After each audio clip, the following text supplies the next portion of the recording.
जसं की SIR प्रक्रिया सुरू आहे आणि तुम्ही हिमायतनगर शहराचे माजी नगराध्यक्ष पण होते, प्रथम नगराध्यक्ष, पण सध्यामध्ये वार्ड क्रमांक 3चे नगरसेविका प्रतिनिधी म्हणून काम करत आहात. तर तेथील नागरिकांचा किंवा तुमच्या विरोधी पक्षांचं असं म्हणणं आहे की तुमचं त्या कामाकडे लक्ष तेवढं नाही आहे, तर काय सांगणार त्यांना?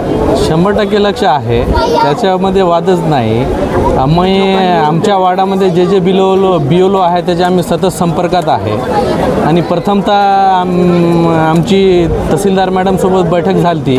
त्यामध्ये असं ठरलं होतं 15 तारखेच्या नंतर जे ॲन्युअलमध्ये जे त्रुटीमध्ये आलेले आहे त्याचे नाव कसं करायचं आपण ठरवू म्हणून त्यांचं मॅडमचं म्हणणं होता. त्या अनुषंगाने आम्ही काय केले, BLO तसं इन्स्ट्रक्शन दिले की भाई जे त्रुटीच्या बाहेर आहे, समजा क्लिअर फॉर्म आहे ते वाटप करा आणि भरून घ्या. त्याच्यामध्ये काय वादच नव्हता. तर ते लोक स्वतःहून BLOकडे फॉर्म भरायला ते, पण काही लोक राजकारण करायले आम्ही भरायले तसं काही नाही. BLO त्याच्यामध्ये काय त्रुटीत नसाल तर सरळ फॉर्म लाभार्थी BLOकडे जमा करायला, त्याच्यामध्ये राजकारण करायचा विषयच नाही.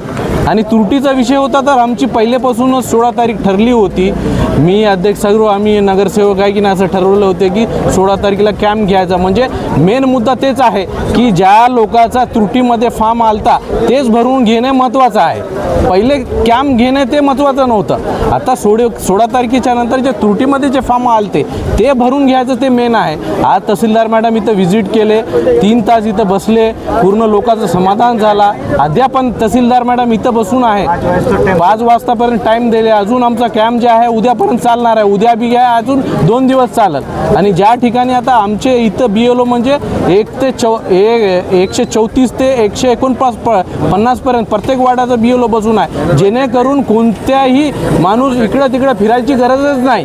समजा सगळे BLO इथं बसून आहे म्हणजे सर्व लोकांचं समाधान व्हायला याच्यामध्ये.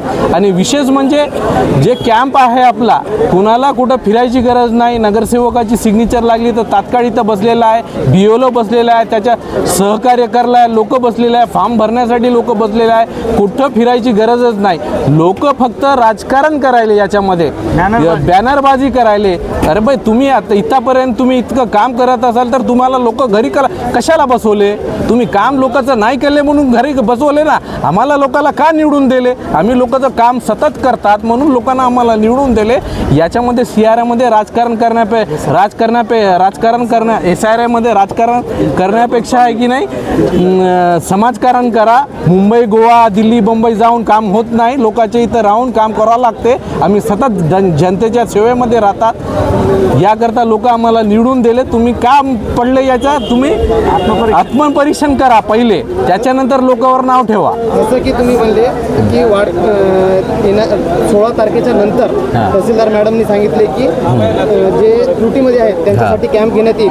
पण त्या अगोदरही नागरिक खूप परेशान होत होते, त्यांना समजत नव्हतं. त्यावेळेस तुम्ही कोणते सहकार्य केले का त्यांना? 100% आम्ही असं आवाहन केले होते. वगैरे जमा करून तुम्ही तोपर्यंत घेतले? ठीक आहे. प्रत्येक वार्डामध्ये आमचा नगरसेवक जे आहे ना त्यांना मार्गदर्शन सतत करतच होता. आणि त्रुटीची काही ॲन्युअली जी आलेली होती, मॅडमनं काही इन्स्ट्रक्शन BLOला दिले नव्हते. आज मॅडमनं BLOला इन्स्ट्रक्शन दिले कसं फॉर्म भरून घ्यायचा, ते काम चालू आहे. आणि सतत आमचा नगरसेवक वार्डातला प्रत्येक वार्डाचा नगरसेवक त्यांच्या संपर्कात आहे. जे त्रुटीमध्ये आहे, जे काय अडचण आहे, आमचे सहकारी त्याला 100% दूर करण्याचा प्रयत्न करायलेच. ज्या प्रकारे तुम्ही म्हणले की विरोधी जे राजकारण करायचे त्यांना तुम्ही काय म्हणणार की ह्या कॅम्पबद्दल? हा कॅम्प पूर्ण झाल्यानंतर तुम्ही काय म्हणणार? आमचं काहीच नाही. लोकांचं काम कसं होऊ शकते आमचं तेच ध्येय आहे. आम्ही त्यांना काय म्हणू शकत नाही. ऑलरेडी जनताने त्यांना दाखवून दिलेलं आहे की तुम्ही काय करावा.